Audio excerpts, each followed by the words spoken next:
Hello students, এই Moumita ma'am. আশা করি তোমরা সকলেই খুব ভালো আছো। Welcome back to our channel. আজকে আমি তোমাদের ফার্স্ট সেমিস্টার মেজর ইংলিশের পেপার 1 থেকে দেখো একটা লিটারারি ফর্ম তোমাদের সিলেবাসে রয়েছে, লিটারারি টার্ম ট্র্যাজিক ড্রামার উপরে কিন্তু আজকের ক্লাসটা ডিসকাস করবো। তো দেরি না করে শুরু করে দিই আজকের সেশনটা। দেখো, এই যে ট্র্যাজিক ড্রামা যে আছে, ট্র্যাজিক ড্রামা বা যেটাকে আমরা ট্র্যাজেডি বলি, তার অনেকগুলো ভাগ রয়েছে যেগুলো না জানলে কিন্তু তোমরা ট্র্যাজিক ড্রামাটা বুঝতে পারবে না। তো অ্যারিস্টটল এই ট্র্যাজেডির কতগুলো পিলার বা কতগুলো ভাগ বলেছে, যেগুলো হচ্ছে জানাটা কিন্তু খুব দরকার যদি আমাদেরকে ট্র্যাজেডি পড়তে হয়। ফার্স্টে হচ্ছে hamartia, the tragic flaw or crucial error in judgement, যেটাকে হিউব্রিসও বলে বা এক্সট্রিম প্রাইড, যেটা that drives an otherwise noble protagonist toward inevitable distraction.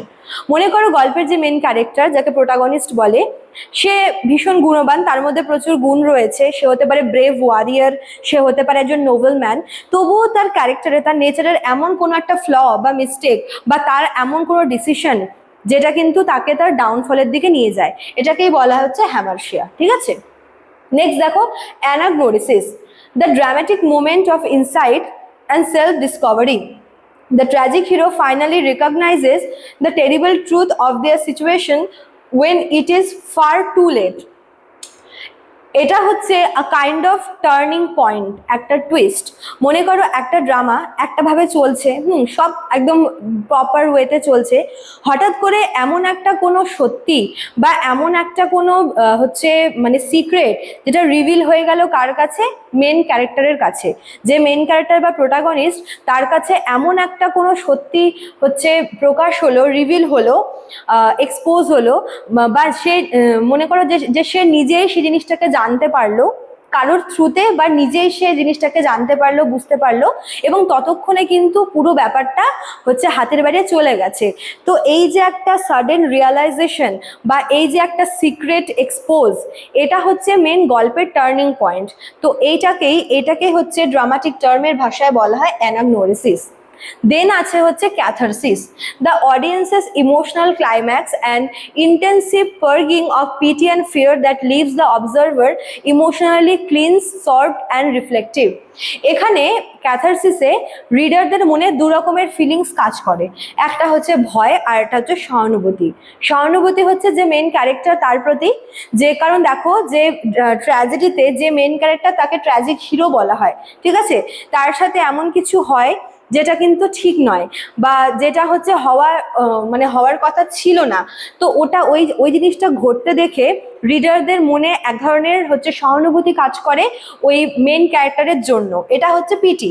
আর ফিয়ারটা হচ্ছে এই কারণেই যে যখন ওরকম একটা সিন দেখানো হয় বা ওরকম একটা কিছু যখন বেরিয়ে আসে, এক্সপোজ হয়, তখন রিডারদের মনে এটা আসে যে তাদের সাথেও এটা হতে পারে, বা হয়তো তাদের সাথেও কখনো এটা ঘটবে।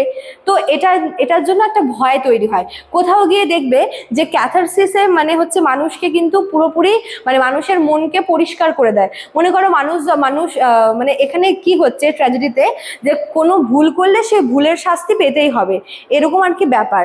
তো যখন কোনো রিডার যখন সেটা পড়ছে, সে ড্রামাটা, বা যখন সে দেখছে স্টেজে পারফর্ম হতে, তখন যদি তার কোনো যদি সেও এরকম কোনো ভুল করে থাকে তার জীবনে, তখন গিয়ে কিন্তু সে নিজেও আর কি নিজের ভুলটাকে বুঝতে পারে, এবং সে নিজে থেকে গিল্ট ফিল করে যে আমিও তো এরকম একটা ভুল করেছি, তার মানে আমার সাথে হয়তো এরকম হতে পারে, আমিও একটা ভুল করেছি, বা এরকম কারোর সাথে আমি অন্যায় করেছি, তো সেই ভুলটার হয়তো আমাকেও এর মাসুল দিতে হতে পারে।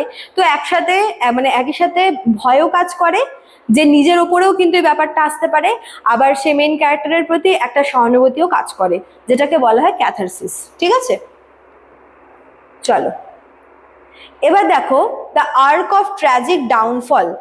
কিভাবে হচ্ছে মানে এই ট্র্যাজিক ড্রামাতে কিভাবে আমরা এই ট্র্যাজিক ডাউনফলটা দেখবো। দেখো, এটা হচ্ছে এক্সপোজিশন। এটা মানে কি, the hero stands at the peak of societal power, moral standing and cosmic favour. এটা হচ্ছে ওই মানে ওই জিনিসটা রিভিল হওয়া বা এক্সপোজ হওয়ার আগে, যেখানে একজন হিরো সে তার হিরোইজম দিয়ে বা সে মানে তার মোরাল ভ্যালু দিয়ে বলো, বা সে হচ্ছে একজন ব্রেভ সোলজার বা ওয়ারিয়ার, সে সমাজে সবার কাছে পরিচিত এবং সবাই তাকে হচ্ছে একজন আইডিয়াল আর কি মনে করে, আইডিয়াল ম্যান মনে করে। তারপর হচ্ছে ট্রান্সগ্রেশন। এখানে কি, এখানে সেই ব্যক্তির দ্বারা মানে সেই মেন ক্যারেক্টারের দ্বারা কোনো একটা ভুল হয় এবং সে তার যে মোরালিটি তার বাইরে গিয়ে কোনো একটা কাজ করে এবং তার সেই ট্র্যাজিক ফ্ল, তার সেই মিস্টেকটা কিন্তু তাকে তার ডাউনফলের দিকে নিয়ে যায়। এবার দেখো পেরিপেটিয়া। পেরিপেটিয়া হচ্ছে যখন আস্তে আস্তে বিষয়গুলো ঘুরতে থাকে, মনে করো একভাবে একটা চলছিল, এবার মোটামুটি এটা অ্যানাগনোরিসিসের মতোই কিন্তু আর কি মোটামুটি সিমিলার। এখানে হচ্ছে কি ব্যাপারটা আস্তে আস্তে হিরোর হাতের বাইরে চলে যায়, ঠিক আছে, মানে পুরো বিষয়টা ঘুরে যায়, যে একভাবে যা চলছিল এতদিন হঠাৎ করে পুরো বিষয়টা উল্টো দিকে ঘুরতে থাকে এবং সমস্তটা কিন্তু হাতের বাইরে চলে যায়। দেন হচ্ছে ক্যাটাস্ট্রফি। এখানে যেখানে মানে পুরোপুরি যে আর কি মেন ক্যারেক্টার তার রুইনিং, তার ডাউনফল আমরা দেখতে পাই। হতে পারে সে আইসোলেট হয়েছে, মানে সবার থেকে আলাদা হয়ে গেছে, অথবা তার মৃত্যু হচ্ছে, ঠিক আছে। তো এইভাবেই কিন্তু ট্র্যাজিক ডাউনফলটা হয়। প্রথমে সব ঠিক, তারপরে হিরোর দ্বারা কোনো একটা ভুল কাজ বা ভুল ডিসিশন, তারপরে হচ্ছে সমস্তটা চেঞ্জ হয়ে যাওয়া, আস্তে আস্তে সমস্ত কিছু হাতের বাইরে চলে যাওয়া, আর সবার লাস্টে হচ্ছে হিরোর পুরোপুরি ডাউনফল। হতে পারে হিরো পুরোপুরি সবার থেকে আইসোলেট হয়ে যাচ্ছে, অথবা তার মৃত্যু হচ্ছে, ঠিক আছে। আচ্ছা, এবার দেখো ট্র্যাজেডির দুটো পার্ট, একটা হচ্ছে ক্লাসিক্যাল যেটা হচ্ছে এলিজাবেথান, আর একটা হচ্ছে মডার্ন।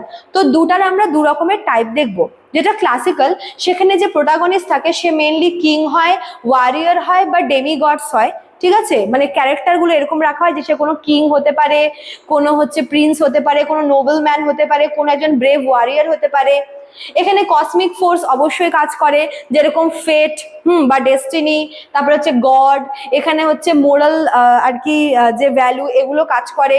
এখানকার পোয়েটিক টোনটা হচ্ছে ভীষণ ফর্মাল ভার্সনে কিন্তু লেখা হয়ে থাকে। এগুলো ক্লাসিক্যাল অ্যান্ড এলিজাবেথান এরাতে এরকম ভাবে লেখা হতো ট্র্যাজিক ড্রামা।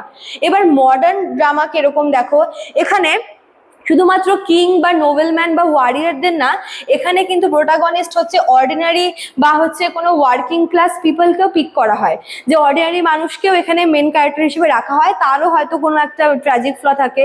সোসাইটাল ফেলিয়ার, এখানে হয়তো মানে যে আর কি অ্যানিমি, সে হচ্ছে মনে করো যে ক্যাপিটালিজম বা ক্লাস স্ট্রাকচার বা কোনো সাইকোলজিক্যাল ডিকে হয়, ঠিক আছে, তার কোনো লোভ, তার করা কোনো পাপ, এগুলো হতে পারে।